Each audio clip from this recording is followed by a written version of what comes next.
Lula disse o seguinte, ele afirmou que não vai haver burocracia para liberar verbas para a reconstrução do Estado. Eram 10h30 da manhã quando o presidente chegou ao estado. Lula sobrevoou a capital gaúcha e a região metropolitana e pôde presenciar a calamidade que o Rio Grande do Sul vive. Municípios como Canoas e Eldorado seguem debaixo d'água. Essa é a maior enchente da história do Rio Grande do Sul e também da capital gaúcha. Nesse domingo, o Guaíba atingiu níveis nunca antes vistos. 5 metros e 31 centímetros. Lula se reuniu com o governador do estado, Eduardo Leite, que disse que o cenário é de guerra e defendeu uma flexibilização fiscal, como aconteceu na pandemia de Covid-19, para que verbas sejam liberadas o quanto antes para a reconstrução do estado. O Rio Grande do Sul já é um estado que tem dificuldades para operar na normalidade por conta das restrições fiscais. Planos de trabalho precisarão ser feitos, licitações e contratações vão ter que ser abreviadas numa situação excepcional, à semelhança do que se fez para a pandemia no Brasil. Na coletiva de imprensa, Lula garantiu que não faltarão recursos para os trabalhos de recuperação no Rio Grande do Sul. Eu sei que o estado do Rio Grande do Sul tem uma situação financeira difícil. Eu sei que tem muitas estradas estaduais que estão com problemas. E na reconstrução das casas, já deve levar em conta com os prefeitos que a gente não pode permitir que as pessoas reconstruam as casas no mesmo local que tinha a casa que caiu. Os presidentes do Senado, Rodrigo Pacheco, da Câmara, Arthur Lira, o vice-presidente do STF, Edson Fachin, e o presidente do TCU, Bruno Dantas, também estavam com Lula.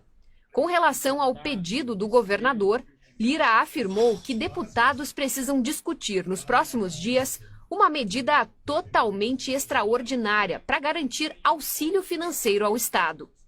Essa semana será de muita negociação, de muito trabalho no Congresso Nacional e a resposta será dura, firme e efetiva como foi na pandemia.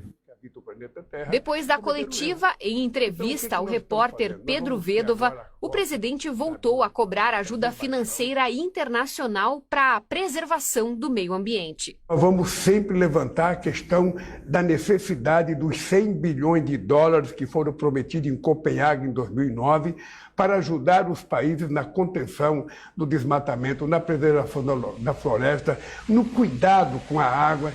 Tudo isso é necessário.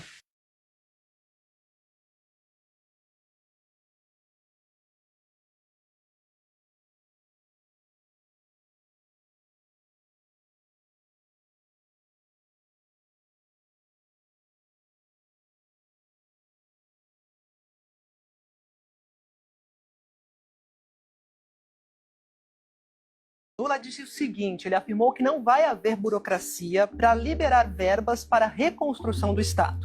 Eram 10h30 da manhã quando o presidente chegou ao estado. Lula sobrevoou a capital gaúcha e a região metropolitana e pôde presenciar a calamidade que o Rio Grande do Sul vive. Municípios como Canoas e Eldorado seguem debaixo d'água. Essa é a maior enchente da história do Rio Grande do Sul e também da capital gaúcha. Nesse domingo, o Guaíba atingiu níveis nunca antes vistos. 5 metros e 31 centímetros. Lula se reuniu com o governador do estado, Eduardo Leite, que disse que o cenário é de guerra e defendeu uma flexibilização fiscal, como aconteceu na pandemia de Covid-19, para que verbas sejam liberadas o quanto antes para a reconstrução do estado. O Rio Grande do Sul já é um estado que tem dificuldades para operar na normalidade por conta das restrições fiscais. Planos de trabalho precisarão ser feitos, licitações e contratações vão ter que ser abreviadas numa situação excepcional, à semelhança do que se fez para a pandemia no Brasil. Na coletiva de imprensa, Lula garantiu que não faltarão recursos para os trabalhos de recuperação no Rio Grande do Sul. Eu sei que o estado do Rio Grande do Sul tem uma situação financeira difícil.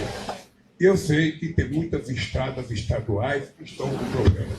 E na reconstrução das casas, já deve levar em conta com os prefeitos que a gente não pode permitir que as pessoas reconstruam as casas no mesmo local que tinha a casa que caiu. Os presidentes do Senado, Rodrigo Pacheco, da Câmara, Arthur Lira, O vice-presidente do STF, Edson Fachin, e o presidente do TCU, Bruno Dantas, também estavam com Lula.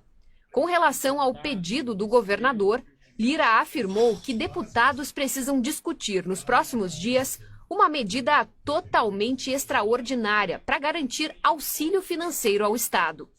Essa semana será de muita negociação, de muito trabalho no Congresso Nacional e a resposta será dura, firme e efetiva como foi na pandemia.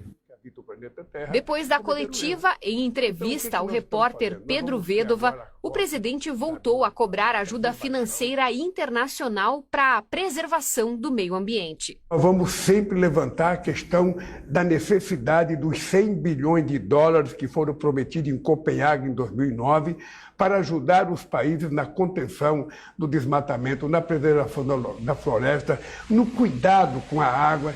Tudo isso é necessário.